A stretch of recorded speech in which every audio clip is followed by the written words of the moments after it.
Hey everybody, I'm Eric with Corter Leather, and we're going to show you how to assemble our card sleeve kit. So this kit contains pretty much everything that you need to assemble these card sleeves. The only thing I would recommend is a pair of scissors and a lighter. Inside the kit, we have a full set of instructions, which it's a pretty simple piece, but then we also have on the front what you can do before you assemble the kit and what you can do after you assemble the kit. We have our little accessory bag. This has our needles, thread, and sandpaper. Then we have a nice little gift bag. It's made out of canvas, and this kit actually contains enough pieces to make two card sleeves. So we'll show you how to assemble one. So in our accessory bag here, we have a piece of sandpaper. We have two needles and enough thread to sew both card sleeves. Now, you can glue these together. If you want to glue these pieces together, fiber side to fiber side, go ahead and do that. It's not totally necessary, so we're just going to assemble it as it is. The next thing is you have to figure out how you want to stitch this. You can start on one end and go all the way around. It just leaves you with a lot of thread to manage. So we're going to start in the center. We're going to sew up one side, back stitch, and then we're going to go back and we're going to sew up the other side and back stitch. So we need to measure our thread. Now the amount of thread to use, we're going to take the distance that we're sewing and we're going to roughly multiply it by 4 to 6 times, depending on how comfortable you are and how much thread you want to sort of save for your next piece. So I'm just going to take my thread and I'm going to loosely measure one length of what I'm stitching. Then I'm going to unroll it and I'm going to do about 5 lengths. So that's 2, 3, 4, 5. And I'm going to take my scissors, I'm going to cut right there, and this is the length of thread we're going to use. Then before I stitch, I'm just going to use this piece to cut myself a second piece, because remember, we're going to have to do 2 stitch lines on this card sleeve. And this way we'll have matching lengths of thread to do both sides.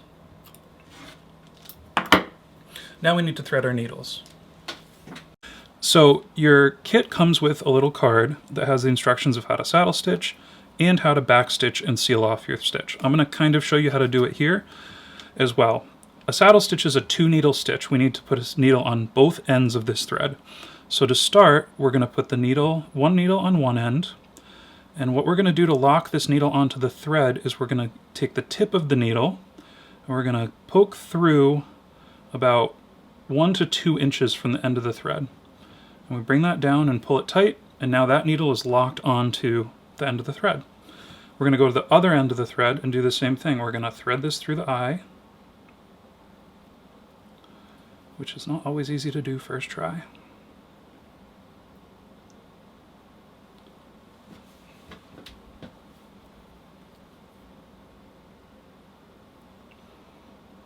And then we're going to 1 to 2 inches down, we're going to poke the tip of our needle through the thread and pull tight. And now we have one length of thread with a needle secured at either end. So before you stitch, if you want to do any dyeing or tooling or decorating your leather, for sure get that done. We're going to start stitching right in the middle. So I'm going to pick this hole right here. Then I'm going to pick the hole next to it. And again, if you want to glue these down, you can glue them down too. This will stay together just fine without gluing that though. If you just want to put the kit together, that's how we're going to do it. So we're putting a needle through each hole. Then I'm going to take my back needle, my back thread, and I'm going to put it through the hole that has the second thread coming through it. And then I'm going to go back and I'm going to go through the brand new hole. And that's our saddle stitch. Some people, you can use a stitching pony too if you want. But to do this completely by hand, we call it the leapfrog stitch. You're basically taking your back thread and putting it through the hole with the front thread in it towards you, and then you're putting it coming back with the new thread. And we're going to do that all the way around to the top.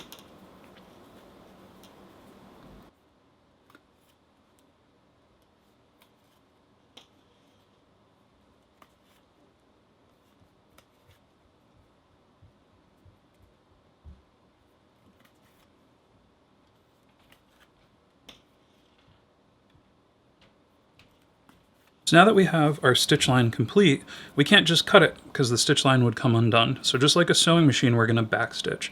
And all that means is we're going to take our thread and we're going to sew backwards 2 to 3 stitches. So I'm going to go through this, and you want to make sure that your stitches end up stacking next to each other, not crossing over. Then on the back, we're going to do the same thing. Then we're going to go to the front again. Same thing. On the back.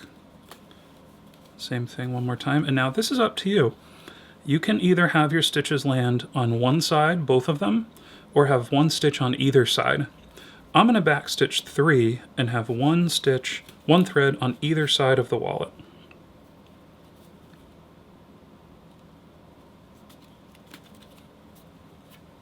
Like this. So now I'm going to take my scissors and I'm going to cut about 1/8 to 1/16 of an inch. You just want a little tiny bit of thread. And now this thread is a synthetic thread. So when we go in with our lighter, what we're going to do is we're going to actually very gently melt this thread. And that's going to seal it off so that it can't back out of that hole. It's good to go. It's locked in. It's not going to come undone. We're going to do it with the other side as well. And you want to go very gentle. You don't want to burn the leather. Just little tiny dips and then smush it down. And we have a perfectly backstitched, sealed off stitch line. So now all that's left is to do the other side the exact same way. All right, so once you've sewn and backstitched, this is pretty much a finished card holder. You can use it. If you want to get a little more fancy with it, we've included a piece of sandpaper. What I'm going to do is I'm going to just kind of tear this in half. Now this sandpaper is to sand down your edges. If you haven't glued it down, which we didn't, they might be a little uneven. So all we're going to do is we're just going to lightly sand these down and kind of even them out a little bit. Now you can go as crazy as you want with this. You can get them totally flush, or you can just kind of smooth them out a little bit. For the sake of the video, I'm just going to smooth them out kind of lightly.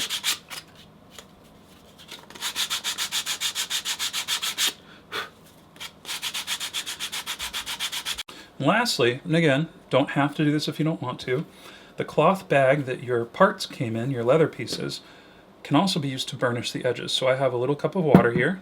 I'm going to take my finger and I'm just going to dampen the edges a little bit. You don't want to soak them. You just want to get them a little damp. And you can do this without sanding as well if you want to. You can do this before you even sew the pieces together. Right? So I get this little damp, and then we're going to take our cloth bag, and with the canvas, we're just going to burnish, just rub back and forth. And what this is doing is it's shining up and sealing the edges of our leather. And the friction of the rubbing back and forth brings the oils from inside the hide out, and it seals the edges. And this is good for as you're carrying your new card wallet.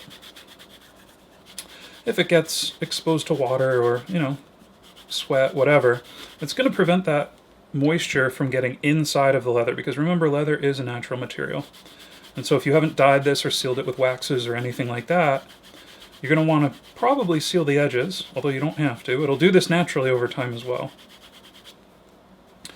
so that you don't have any problems with mold or mildew or any of that bad stuff that we don't want on our freshly made leather card holder. So just work your way around slowly, and it'll feel kind of, when you start burnishing, you'll feel it grab, and then as it gets more and more polished, it gets more and more slick, and you'll see it shine up as well.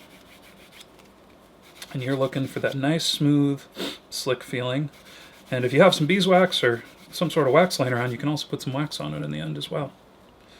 But with these kits, you can get as detailed or as simple as you want. If you use them, if you just sew it up and use it, it'll work fine as well.